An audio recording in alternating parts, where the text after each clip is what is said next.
அல்லேலூயா. ஒரு பலவீனம் வரும்போதும் ஒரு காரியம் நமக்கு நாம் நினைச்சதுக்கு மாறி நடக்கும்போது ஃபஸ்ட்டு நாம் எங்கே சரி செய்ய பார்க்குறோன்னா நமக்குள்ள எனக்குள்ள ஏதாவது குறைகள் இருக்குதா ஆண்டவரே, இந்த குறைகள் என் நிமித்தம் வந்தது. அடுத்து நான் ஒரு சாட்சி வாசிக்கும் போது அது தெரியும். அந்த சாட்சி 11 வயசு பிள்ளை எழுதின சாட்சி.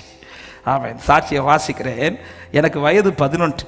நான் மொபைல் ஷார்ட்ஸில் பார்ப்பதற்கு அடிமையாக இருந்தேன்.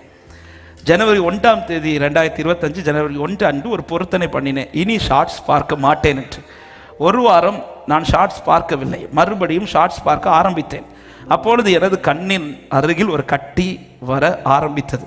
கர்த்தர் நான் பொருத்தனை செய்ததில் தவறியதை உணர்த்தினார். நான் மன்னிப்பு கேட்டு ஷார்ட்ஸ் பார்ப்பதை நிறுத்தினேன். சிறிது நாட்கள் கழித்து மறுபடியும் ஷார்ட்ஸ் பார்க்க தொடங்கினேன். எனது இடது மூக்கில் ஒரு கட்டி வளர ஆரம்பித்தது. மறுபடியும் நான் பண்ணின பொருத்தனையிலிருந்து தவறியதை கர்த்தர் உணர்த்தினார்.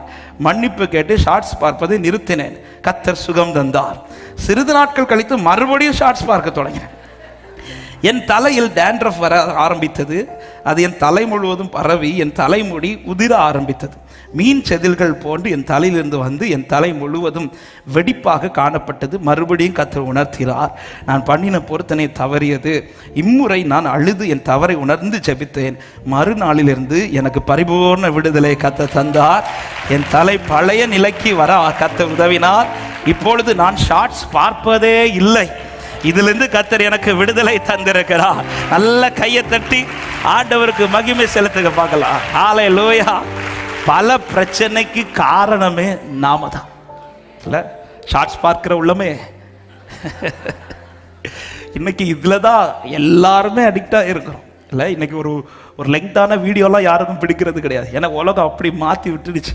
இன்னைக்கு இப்படி தட்டி தட்டி தட்டி தட்டி தட்டி தட்டி இல்லை? இது ஒரு முக்கியமான ஒரு சாட்சி. ஆமாம், அநேக காரியங்கள், அதாவது தேவனுக்கு பிரியமில்லாத காரியங்களை செய்ய செய்ய செய்ய அது நம்முடைய ஆத்மாவையும் பாதிக்கும், நம்முடைய சரீரத்தையும் பாதிக்கும். ஆமாம், விசேஷமாக பொருத்தனை பண்ணி ஒரு காரியத்தை நம்ம விடும்போது அந்த காரியத்தில் ரொம்ப ஜாக்கிரதையாக இருக்கும்.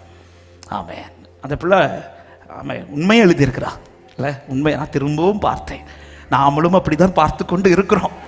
இன்னும் உணர்வடையலை. இன்னைக்கு உணர்வடைய கர்த்தர் இது சாட்சியை பேச வச்சிருக்கிறா. ஆமாம், அந்த பலவீனம் எதனாலங்கிறது அவள் ஃபைண்ட் அவுட் பண்ணிக்கிட்டா பாருங்க. இதனால தான், அதனால தான் அந்த காரியத்தை வைத்து திரும்ப அந்த காரியத்தை செய்ய போனதும் ஆண்டவரும் உணர்த்துறாரு. திரும்ப ஒரு பாதிப்பு தரார், திரும்ப உணர்த்துறாரு. ஆண்டவர் எவ்வளோ பொறுமையாக இருக்கிறாருன்னு இல்லை? அவர் பொறுமையாக இருக்கிறாருன்னு அவர் பொறுமையை சோதிக்காதீங்க.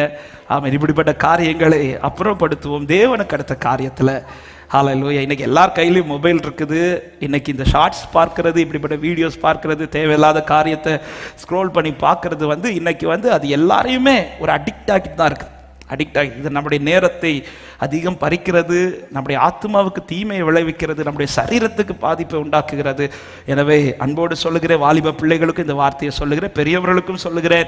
ஆமாம், தேவையில்லாத காரியங்களுக்கு அதிக நேரம் செலவிடாதபடி கர்த்தருக்கு அடுத்த காரியத்தில், தேவ பக்திக்கு ஏதுவான காரியத்தில் செலவிடுங்கள். அது உங்கள் ஆத்மாவுக்கும் சரீரத்திற்கும் பலனாய் மாறிக்கொண்டே இருக்கும்.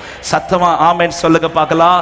கர்த்தர் கேட்கப்பட்ட சாட்சிகளுக்காக ஒரு விசை கூட கரங்களை தட்டி ஆண்டவருக்கு நன்றி செலுத்துவோம்.